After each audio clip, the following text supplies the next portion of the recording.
We go. We are in. We are ready to rock and roll. Once again, we are back with a 2v2 now. I'm going to be doing a little bit of commentary for a while. This time we've got the Viper again, but it's in a 2v2 format, like I just said, which is nice because we see a lot of 1v1s, and personally, I actually prefer the 2v2 setup. I think it's really nice. So there we go. The Wololo there for our new Wololo Warlord. Thank you very much for subscribing again.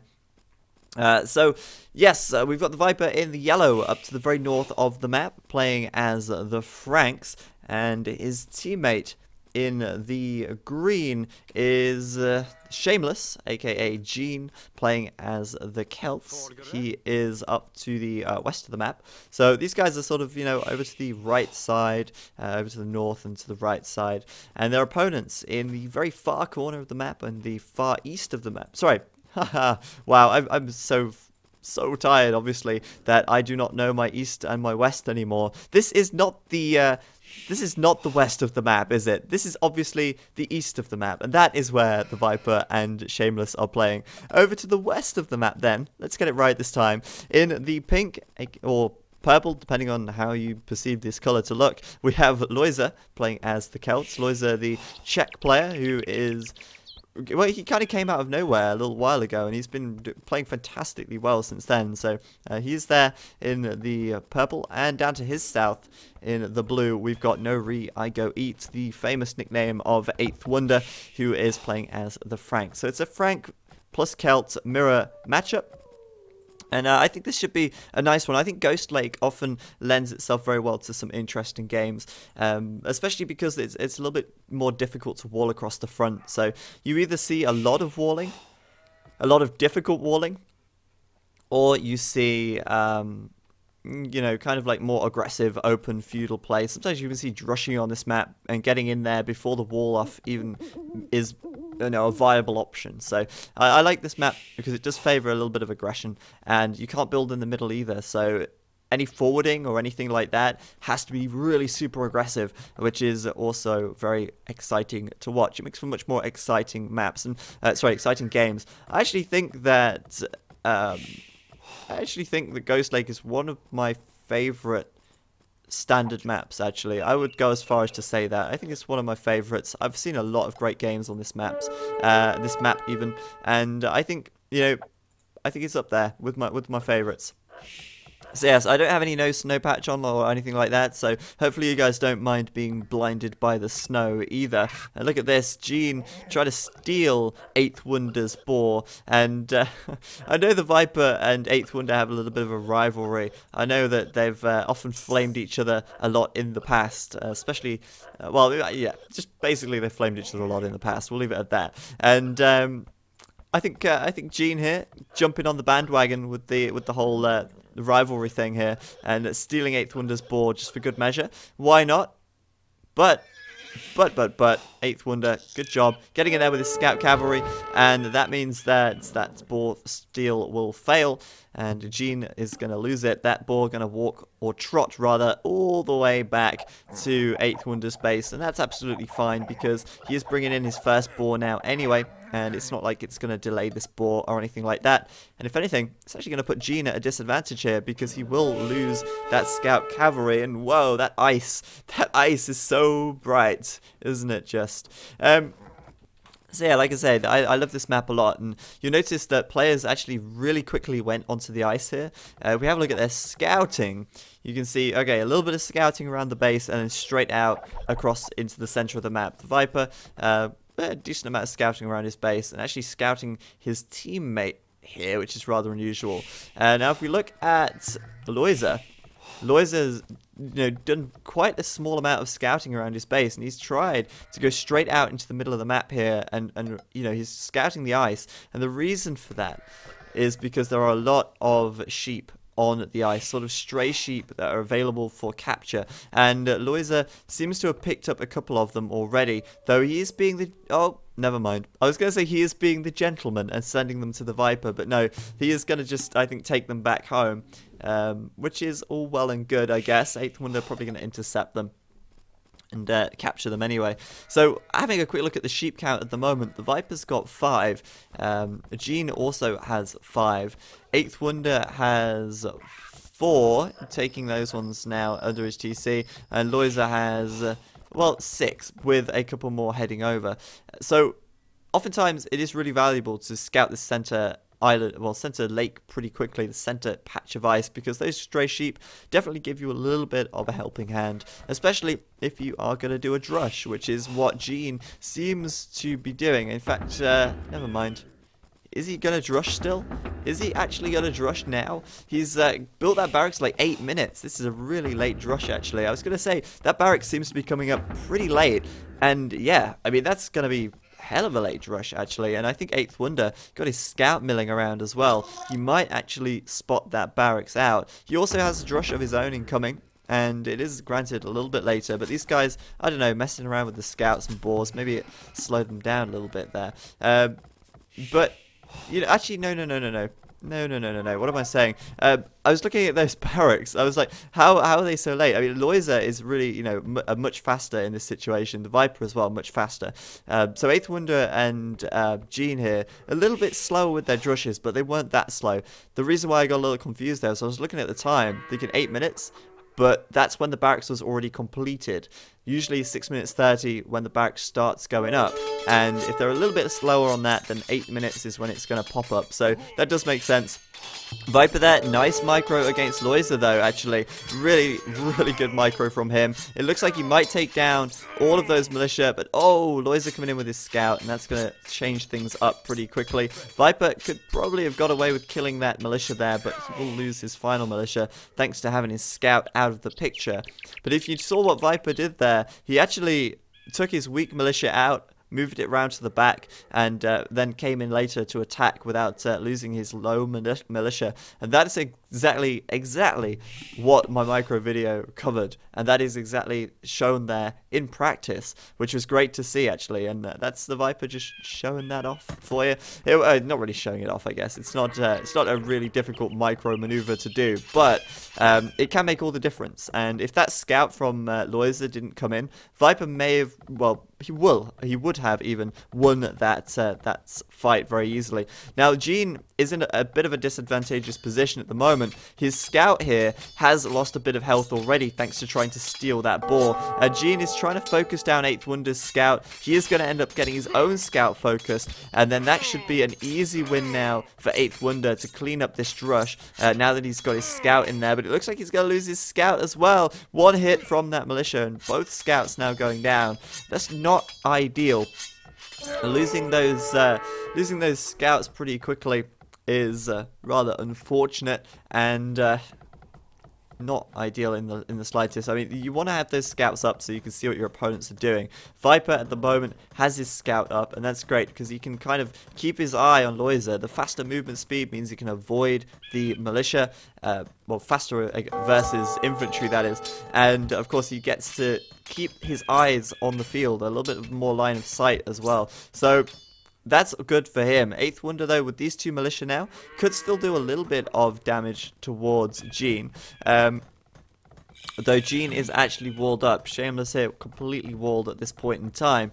And he is probably just going to end up doing a fast castle then, by the looks of things. 28 population after losing his drush and his militia. That's 28 villagers then. And that is basically prime economy to do a fast castle with. Viper going up with a stable though, and he's playing as the Franks, so he might pop out a scout, but I don't think that's going to be likely at all. Again, stable blacksmith going up, and we will just see fast castles from all of them. Those drushes, buying them enough time to wall up and buying them enough time to make more eco so that they could fast castle off of the back of this. Looks like everyone's going to be doing similar here. 8thWonder as well with the blacksmith and that stable going up, and of course the stable really expected from the Franks here. I mean, for the Franks, they really want to be doing a fast castle wherever possible. I mean, as fast a castle as they can, because the Frank Knights are just so strong. They are very strong with the effectively free bloodlines in the castle age, giving them a nice boost to their HP at no cost whatsoever. They just absolutely obliterate archers, and obviously if you can do a rush into a fast castle with the Franks, that is the most ideal build you can do in a map like this. Now with Lojza playing as the Celts, we are also going to end up seeing knights there as well from him, but it looks like Jean is going to go down the archer route and go into crossbows. Now it can work either way with the Celts actually. You can do knights or you can do crossbows.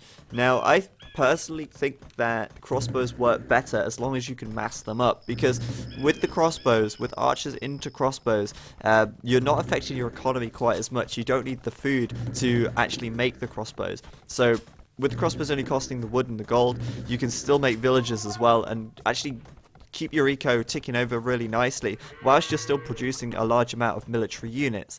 And the thing to remember with the Celts as well is that their knights, their paladins, kind of suck. You've got a Frank player on your team already. He is going to be making the paladins, and for the Celt player here, going into paladins is not so great. I mean, if we have a quick look at the good old tech tree here, and we'll have a look very quickly at the paladins for the Celts, they're missing the plate barding armor upgrade, and that of course costs them quite a lot of extra defense, and they also have nowhere near the HP of a Frank paladin. So going crossbows is a good choice, and the better choice for the Imperial Age Celts is to actually go with their unique unit, which is the Woad Raider, and go for that instead. So we'll probably see Jean here massing the crossbows where he can, booming up his eco, building a couple of castles, and switching into woads and trying to raid the enemy economies where he can as well. And I don't know if you guys have noticed this, but I've seen it in a few games now. A couple of these farms keep bugging out. The built farm texture doesn't seem to want to show up. And this has happened a few times now with these farms just like not updating. It's kind of weird. But anyway, Viper up to the Castle Age, Lojza up to the Castle Age, 8thWonder up to Castle, and Jean, the last one up at the moment. And I feel like he didn't have a very good Dark Age at all. Quite a slow rush, and obviously losing those militia wasn't ideal. He may have gone up with more population though, and in fact he could have done that. But hey ho. Archer's crossbow upgrade coming up for him. Viper on the other hand getting up his TCs now. That first TC or second TC on the way out, but he has gone for 2 stables. So we're going to see one new TC from him. But double stables definitely means a little bit more aggression early on. And we'll see what he can do there. Of course, he's going to go straight to Lojza. Lojza at the moment without bloodlines. Viper with that extra 20 health. And for the Franks, it's not free bloodlines. It's 20% extra health for free. So with the Knights having 100 health, they get 20 health for free with the 20%. But once they get upgraded to Cavalier, Cavalier has more than 100 base HP, so therefore they get more free HP as well than a standard Civ with Bloodlines would get. So these knights here from Viper should easily beat Lojza's knights if they fight one-on-one. Lojza's probably just going to retreat away.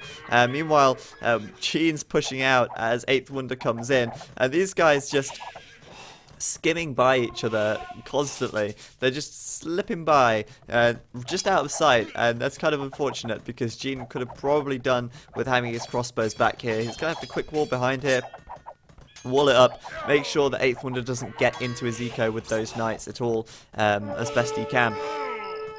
Now we have got 8thWonder here actually delaying his second TC in favour of putting up a siege workshop, and that makes a lot of sense.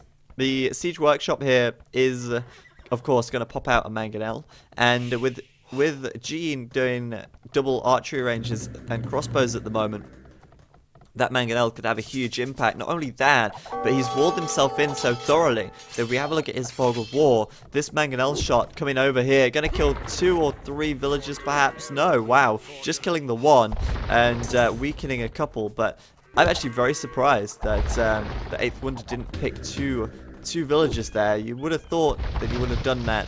And now we've got Jean building a siege workshop of his own, looking to get a mangonel, but doesn't have the wood for it just yet, which is kind of awkward. Now, thankfully for the Celts, they do have a bonus wood gathering rate of 20%, so they do get that wood income a little bit faster, which is obviously a nice bonus, and that's kind of countered by the fact that they don't have two-man saw later on. But I think that the Celts in the early game, fantastic, versatile civilization. I mean, they can go knights if they really want to. They can go for crossbows. It works really well, and that wood gathering bonus certainly favours, again, the crossbow build, I feel. Viper now coming forwards at the front. He's actually got a good number of knights here, and you compare that to Lojza. Lojza went straight up with 3 TCs. You can see he's got all 3 here, and just the 1 stable. So obviously he has a lot less knights on the field at the moment. He also still doesn't have bloodlines. But surprisingly, Viper not upgrading that +1 defense. And I think Viper here feels like he's going to have a little bit of a tougher time breaking through the wall of Lojza. But wow, Gene coming into 8thWonder Zico with a little bit of a counter attack. And of course, he's risking quite a lot here because he is being pressured quite heavily on his own base. But right underneath this TC, and denying quite a few of these farms from 8thWonder, picking off a couple of villagers as well, and now he's going to put these archers right into a corner and try and do as much damage as he can to these knights. Meanwhile, mutually assured destruction on these mangonels, but Viper now with a couple of monks, Lojza with the monks as well, and Viper seems to be going for a mangonel from this siege workshop. He would do. He just needs, well, he's got the resources now. He didn't have it when I checked, but we'll see what he does. Probably going to be a mangonel. There it is. And of course, that's going to be in order to try and fight these monks a little bit, and maybe even start pressuring down this TC from Lojza. But Viper, good map control. Got Lojza pinned inside of his base here, and Lojza's just building another TC, which is kind of interesting because that's so exposed on the front against mangonels now. I'm wondering if Lojza actually knows that there's a siege workshop here. I don't think he does, so he's probably not assuming an attack is about to come in from a mangonel. But this mangonel shouldn't catch him too off guard anyway. I'm a little bit concerned though. These 3 monks are going to go down if he's not careful. That's 200 gold just thrown away right there. 50 food thrown away, and this mangonel's already paid for itself quite considerably. That was really nice mangonel, a really nice mangonel shot. It's going to slow down the building of this TC as well, and Viper now with these monks going to get a couple of conversions here if Lojza gets too close. Lojza's plan with the monks, obviously, to convert the knights of the Viper makes sense, but against siege, it's going to be a little bit more difficult. Against the Viper's monks, again, going to be a little bit more difficult. So I doubt that Lojza's going to get this TC up easily. The Viper should just continue to, well, leave his mangonel here and pressure it. It's on 85%. We'll see if he manages to pull it off. If he hits again with this mangonel, he might kill all of these villagers. He just needs to get the shot. Is he going to do it? No! 99%. Yeah, the TC is up. And Viper going to have to go back. Meanwhile, 8thWonder still pressuring Gene over here. Gene losing his barracks, actually. And I'm surprised that 8thWonder hasn't gone in, but he's probably preoccupied with this attack from Gene as well, these counter-attacks that keep coming over. That's another nice thing about the crossbows, is that you can always pressure your enemy when you've got crossbows, because they can hit over the wood line. They don't have to be in the economy, and they're much easier to keep alive, I feel. As long as they're not running into stray mangonel shots, they should be fine. Looks like Lojza's losing that mangonel as well over here, and I think it was. Have a look. I think Viper's probably going to be up on 3 TCs now. What do you reckon? Yeah, he's up on 3 and taking quite a bit of stone as well. It almost seems like he wants to do a little bit of a forward castle drop. Lojza though making a push now. Pikeman coming out, and the Viper seems like he's got 2 conversions so far. There's actually some support from crossbows here. That's really unusual to see from the Franks, but support from crossbows coming in just to counter those pikemen, and that was a really good fight for the Viper there. That's costing a huge amount of resources from Lojza, and Viper now taking a 1,000 score lead over Lojza at this point in time. That's pretty huge, actually. Lojza losing a hell of a lot right there, and meanwhile Gene is countering 8thWonder like no tomorrow. Crossbows in the wood line back here. This wood line at the front is completely unused almost, and 8thWonder with very few knights here as well. He's got +1 defense, but these crossbows have got bodkin arrow, making it a little bit easier to kill the knights than they otherwise would, or than it otherwise would be. And Knight's just not able to even get close to these guys. They're just right in this corner. And I mean, what are these knights going to do? Attack one at a time and get cleaned up. Look at this. 8thWonder probably going to lose a few knights for nothing. And that's really not ideal in the slightest. He's going to... Yeah, I mean, the price of this for Gene is so little compared to what it is for 8thWonder here. And 8thWonder just losing so much time, losing so much eco just for a couple of crossbows that have got into his eco. So Gene with more mangonels, just trying to avoid 8thWonder's mangonel shots and cleaning up on the front. Mangonel and the monk down. I mean, come on, this is really looking quite messy for 8thWonder now. Meanwhile, the Viper still pressuring Lojza's base. Lojza losing quite a lot of units and, you know, building a lot of pikemen here, which is now absolutely redundant because the Viper has a bunch of crossbows which are gonna, well, try and hit Lojza's eco as well. So these guys looking really ropey at the moment, and finally Lojza dealt with those crossbows. But I mean, what was that, maybe 8 or 9 crossbows, and they managed to kill about 5 or 6 Frank knights. That's a really big deal. That the cost of that in terms of resources lost is quite tipped in favor of the Celt player there. The cost of the resources for the crossbow were less than the cost of the resources for the knights, and that works. That works very well. So, like I say, Lojza making a lot of pikes here, not able to do a huge amount of damage with them though, because the crossbows from the Viper behind this are just mowing them down as they get close. As they get close to the knights. The knights, they could just run in and cause havoc back here, I think. But it would be a little bit risky. They might take quite a bit of punishment from the town centre. And as it stands, they could be used to take down this mangonel. But there's that castle on the front from the Viper. Called it. And he's already got one back at home as well, actually. And, well, he's about to click up to the Castle Age.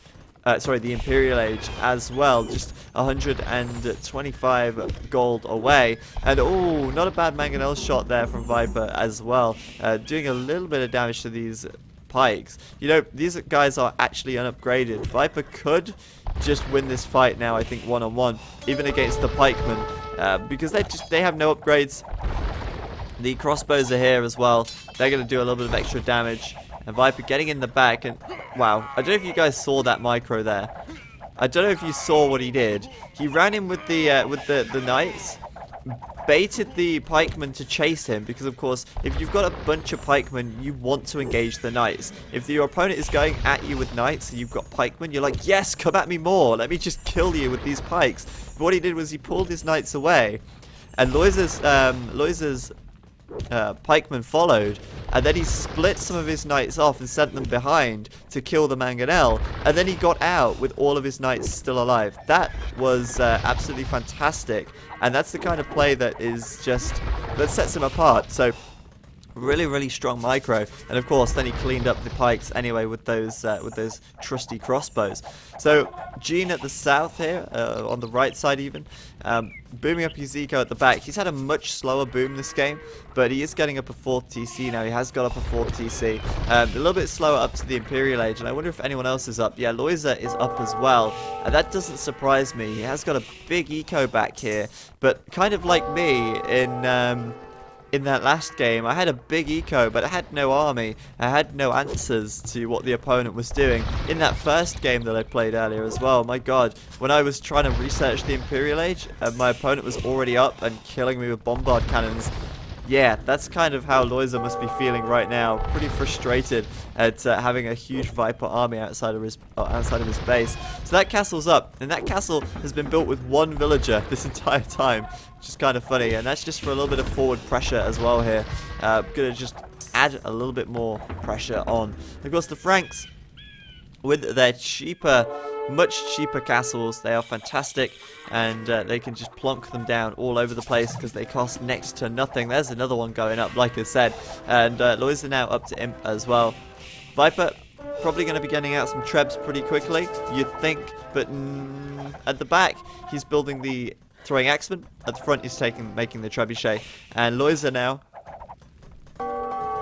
1 castle, 1 trebuchet on the way out, and I'm surprised 8thWonder perhaps hasn't tried to attack Viper over that side. But I think 8thWonder at the moment more focused on dealing with Gene, and Gene here losing a few villagers, losing this town center on the front, which is less than ideal, and, well, losing his pikes as well by the looks of things. These knights actually taking those pikes down relatively well now that they have +2 defense, and these pikes are, I believe, unupgraded.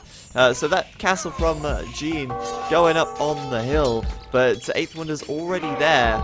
He's trying to get a conversion on this pike with his monk, and he did it as well. The monk with 3 health left. Wow, so close, so close. But yeah, that castle from Jean gonna go down, and it seems like Viper's winning very well against Lojza here, and 8thWonder starting to get ahead against Jean on this right hand side.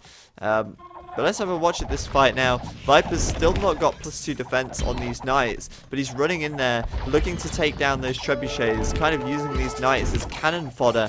Meanwhile, using the Trash Killer 3000, which is the throwing axemen. Throwing axemen are just so good at taking out trash, and they're so cheap. They're a great counter unit to trash, just in general. And Viper running in there with his cavalier. 144 HP on these guys, taking down those trebuchets, doing what damage he can, but it looks a little bit risky. This all-out halberdier push from Lojza seems to be doing a little bit of damage, but not enough. The throwing axeman at the back here, able to tank a bunch of that damage from those pikes or from those halbs, and these rams going to get taken down pretty quickly with the melee damage that these throwing axemen do at a range. So really, I mean, throwing axemen, probably an even better counter to the halberdier than the crossbow were. They're an absolutely fantastic unit. They're pretty cheap. They have good range. They do melee damage, so they counter both halberdier, skirmishers, and light cavalry. And Lojza there throwing in the towel. He's going to resign, and I don't think he built many gold units that whole game.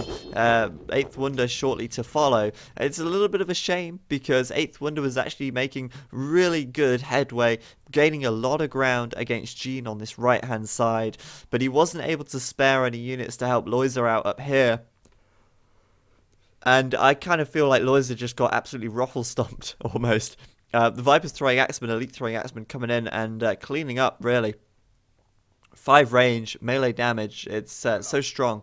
And Lojza just not able to put up a fight with halberdier alone there. He would have needed some ranged units, some arbalest or something like that. Well, crossbow even. No arbalest available for the Celts. So yeah, kind of lame for the Celt player there, which is unfortunate. But Viper on top form, dropping those forward castles, that is what we like to see. And we'll have a quick look at the achievements now as well. Let's have a look. Of course, the score there for the Viper, but way ahead of everyone else. Units killed, definitely in his favor. Lojza losing way too many. Let's have a quick look as well at Villager Hive. Viper with 134 villagers in, well, 39 minutes. Pretty good stuff. 8thWonder, the only person to capture a relic, but then lose it. He had no relics captured, yet he had 155 relic gold. How do you explain that? Everyone, put on your tinfoil hats. Get your conspiracy theories out. 8thWonder somehow hacking that relic